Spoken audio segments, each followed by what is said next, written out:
Hello and welcome to my talk for today. It's a nice sunny day here in Fredericton, which is good news for my seedlings in the greenhouse, I guess. Next Monday at 7 p.m, the National Indigenous Archbishop, Mark MacDonald, and I begin a series of presentations and discussions hosted by Moncton Deanery. The theme will be around forgiveness and reconciliation, and I'm looking forward to it. Anyone can register to join in.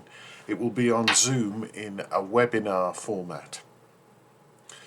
This is a very appropriate topic as we continue to travel through the season of Easter.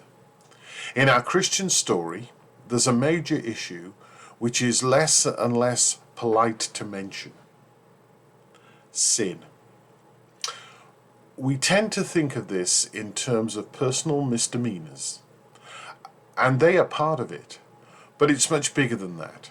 It's about a broken relationship between humanity and God, which results in our not following God's ways. But it also has a knock-on effect for the whole of society and all creation. The remedy for sin is well known to us. God took the initiative to rescue humanity and ultimately the whole of creation through the life, death, and resurrection of Jesus.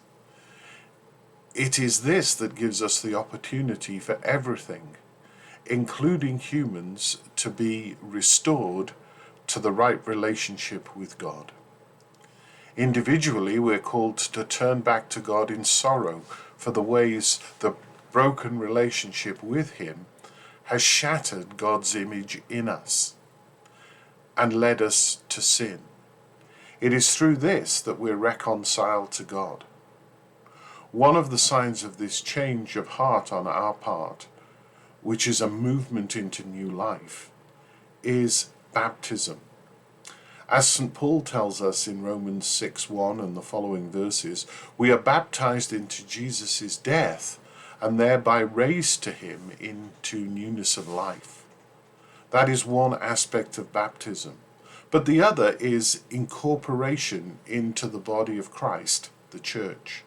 That's why ideally baptisms happen at the main service on a Sunday, and the congregation is asked to play its part in the life of the newly baptized.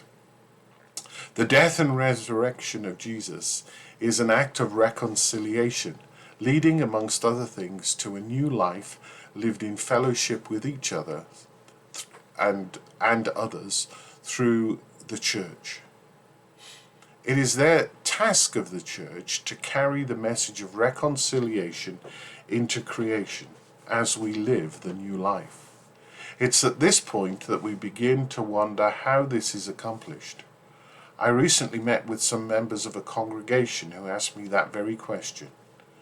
The answer at a simple level is twofold. We gather together for worship to glorify God and to find the strength, support, and sustenance for living the new life. From there, the body of Christ works corporately to accomplish the 5 marks of mission, which are to proclaim the good news of the kingdom, to teach, baptize, and nurture new believers, to respond to human need by loving service, to seek to transform the unjust structures of society and challenge violence of every kind, pursuing peace and reconciliation, and to strive to safeguard the integrity of creation and sustain and renew the life of the earth. These 5 short points point the way to the purpose of the church as the agent of God in God's world. Once again, thank you for listening. Hope you're doing well today. God bless and stay safe.